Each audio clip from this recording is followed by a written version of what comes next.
Hi, brutal people! Black Lives Matter agenda is clearer and clearer by the day. But this video is one of the worst collection of lies, victimization, and instigation of violence that there is around. So let's expose their bullshit once again, but don't forget to subscribe and smash that like button because you know you like brutal honesty and your place is with us. It's time to be brutally honest, folks!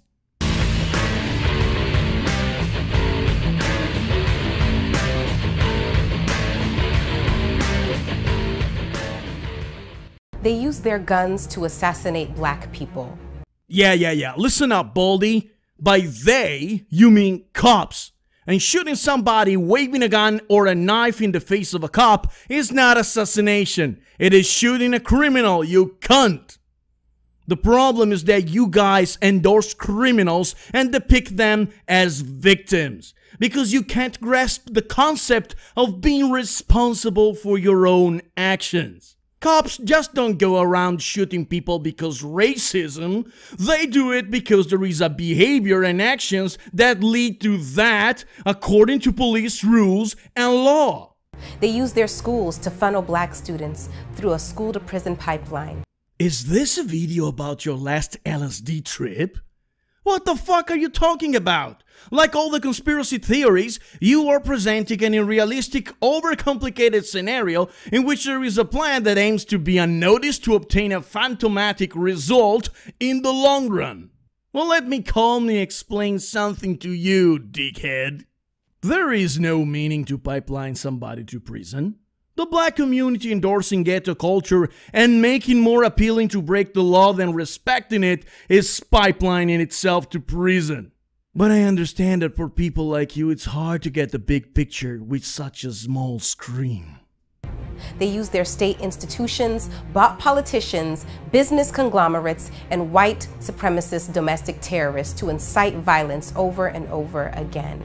We coming for you, nigga! And then they use their new president to enact a law and order administration. Only a fucking criminal like the ones you are endorsing doesn't like Law and Order, and I don't mean the TV series. We live in a world in which rules and laws are made to grant peace and safety, something that in our society is regarded as good and necessary.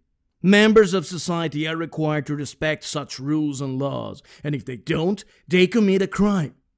If they commit a crime, they will pay the consequences. Like the criminals you are depicting as victims because they were blacks.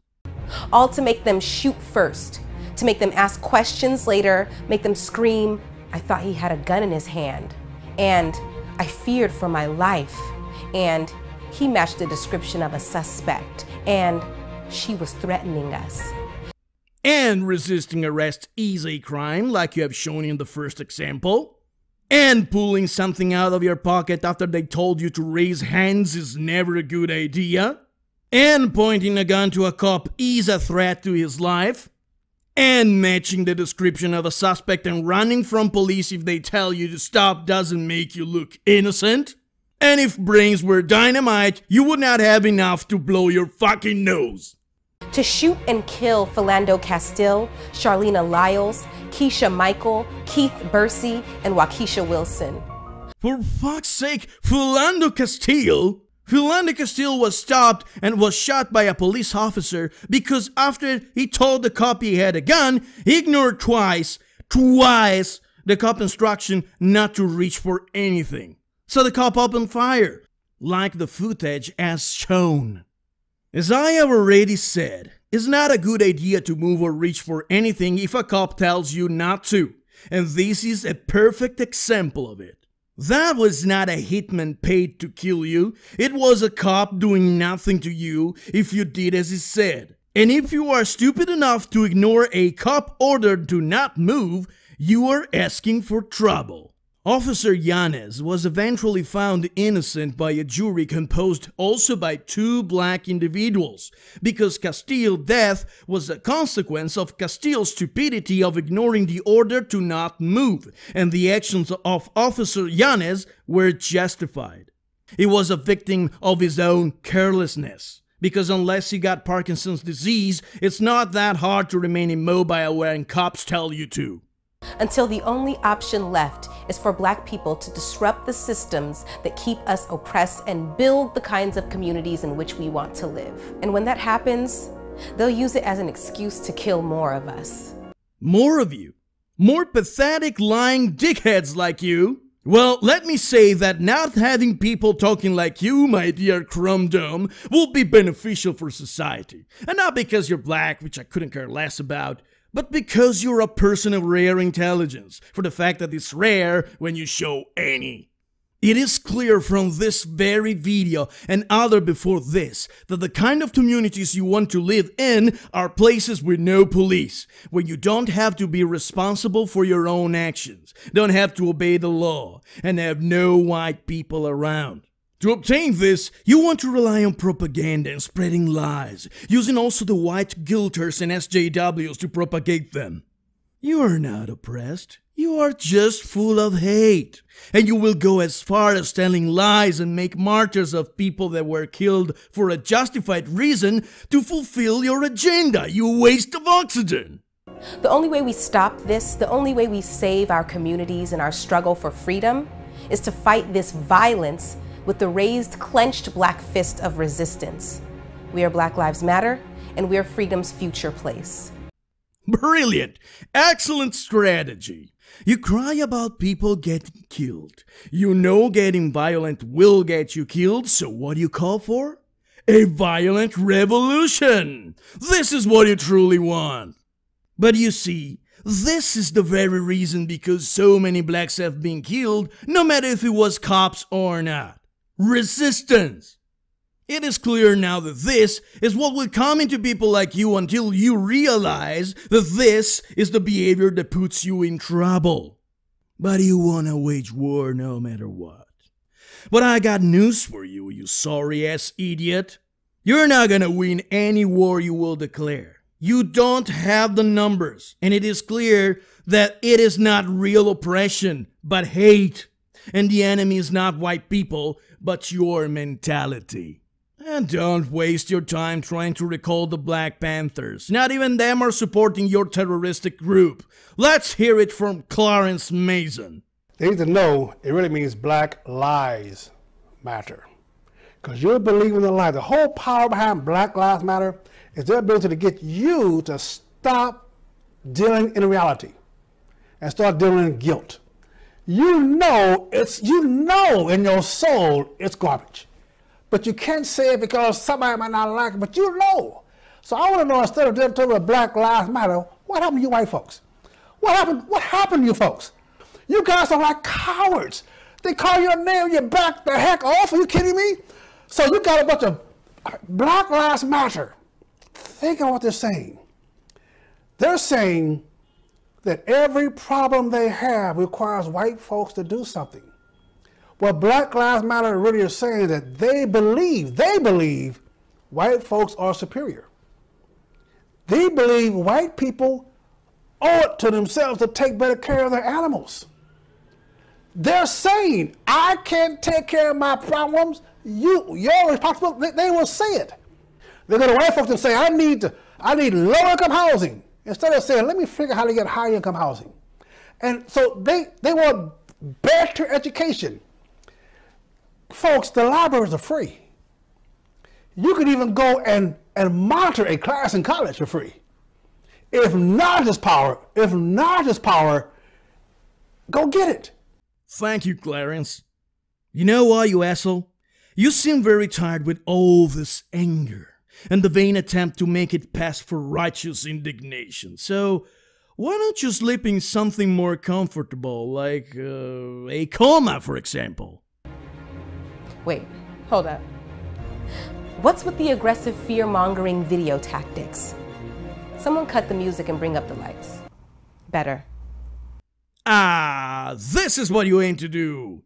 You spoke your real feelings, and now you pretend we think it was all a setup to introduce peacefully a series of victims that I bet my balls are relatives or friends of somebody that has been killed by cops. But you can't have your cake and eat it too, you dickhead. Not with me around. Let's see what you got. We're talking about our lives here. When the NRA issues a public call to their constituents inciting violence against people who are constitutionally fighting for their lives, we don't take that lightly. We know that we are not safe, but we are not scared either. You are safe if you respect the law and stop bitching. And you are scared. You are scared of police and society. But this because you don't get that you have to respect the law and put your shit together to improve your life and take responsibility for your own actions. What you are producing is disgusting fucking propaganda aimed to depict a world that exists only in your head. Racism is present in USA, yes, but if you get shot, exception made for very rare cases, it's because you committed crimes or behaved in a way that led cops to shoot you, not because of your fucking skin color. And the NRA is not calling for you to get killed at all. But sure, let's blame it on guns and cops instead of majority of blacks killed by other blacks, and your mentality, which is the real problem. We will continue to produce media, teach students, march, and protest to not only protect the First Amendment as fiercely as the NRA protects the Second, but to protect our lives from gun-toting racists. We demand the NRA immediately remove their dangerous propaganda videos narrated by conservative talk radio hosts Dana Lash and Grant Stinchfield. Said the girl in her own propaganda video. You call for the First Amendment of USA Constitution, but if anybody else dares to voice an opinion that is in contrast with yours, you demand them to be silenced? I think that if I look in the dictionary for the word hypocrite, I shall see your picture. Again, you're playing the victim, but indeed you are a victim of your own dumb ideas. Here we go, exactly like I told you guys. You see, relatives of the victims.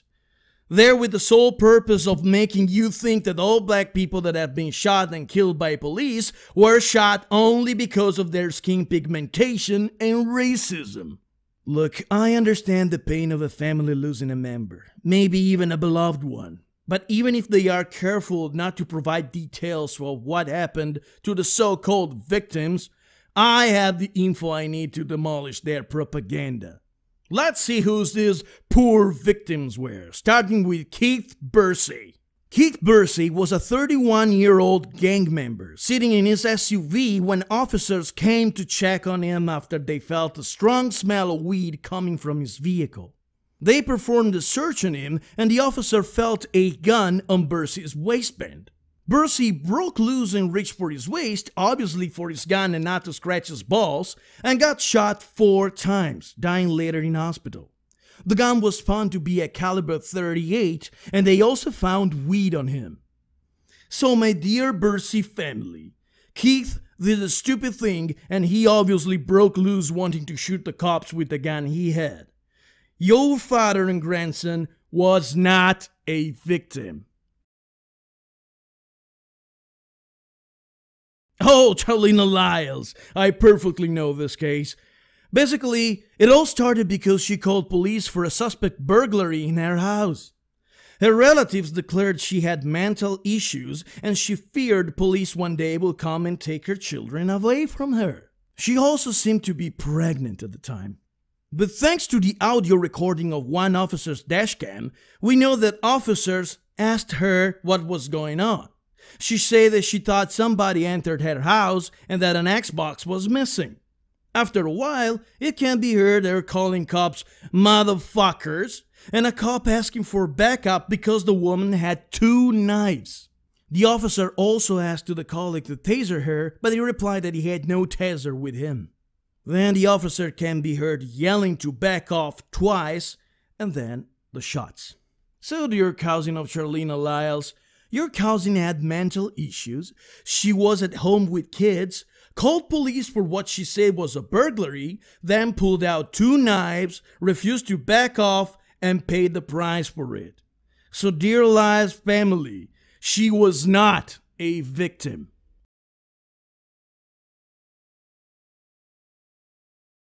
Keisha Michael. I remember her too. She was alongside Marquinton Sandling in the same car when the shooting happened. Sandling had a conviction in 2009 for unlawful possession of loaded firearm in public. And Keisha Michael was on probation for misdemeanor theft, and her probation was revoked for a failure to appear in court, and later a bench warrant was issued for her arrest. So they were not serial killers, of course, but they were not immaculate angels too, just for starters. Sandling had a conviction in 2009 for unlawful possession of loaded firearm in public. And Keisha Michael was on probation for misdemeanor theft. Her probation was revoked for failure to appear in court, and later a bench warrant was issued for her arrest. So they were not serial killers, of course, but they were not immaculate angels too, just for starters. 45 minutes were spent by the cops to try not making the situation to escalate because she had the gun on her lap and refused to cooperate, then retreated to cover, and then got inside the car. Unfortunately, both Sandling and Michael were fucking drunk as fuck, and Keisha Michael was also under the influence of meth. Eventually, things did escalate, and their uncooperative behavior led to a shooting in which they died. So, dear Michael family, she was not a victim. So, Baldy, these are your victims. These are the excuses Black Lives Matter has to call for violence and rebellion. And later in the clip, they even call to rise our head against fascism of police. But since my father is Italian, I got to hear from my grandpa what fascism was, and even with the worst case of police brutality, they don't fucking know what fascism is. So stop using words you don't even know the true meaning of, you fucking idiots. What you should do is take responsibility for your own actions. Don't cry for racism because you refuse to accept that racism was not the cause of their death, but was because your relative or friend was an idiot, refusing to comply with officers, remaining sitting still like he was asked to. Or during a search because he had a gun and tried to break loose and use it to shoot the cops. Or a mentally unstable person left alone with kids assaulting police armed with 2 knives. Or a girl fucking wasted both on booze and meth with a gun in her hand refusing to cooperate and stalling police for 45 fucking minutes. And you cry and complain and play the racist card because you only care about somebody you love that got killed and not that he was an idiot or a criminal that got shot because he behaved dangerously and forced police to use force. And no matter if you think it should have gone differently, because your feeling doesn't mean shit if we have to tell what happened and the reason because somebody got killed. You are a disgrace for black people. You are idiots promoting violence because you can't accept reality and to be responsible for what you do. That you want to people to give you all and not do something to obtain better life for yourself. Hiding behind racism and oppression instead of getting rid of the ghetto culture that is literally killing you. And reality remains the same, no matter if you like it or not. That's it for now, brutal people. Stay brutal, stay honest.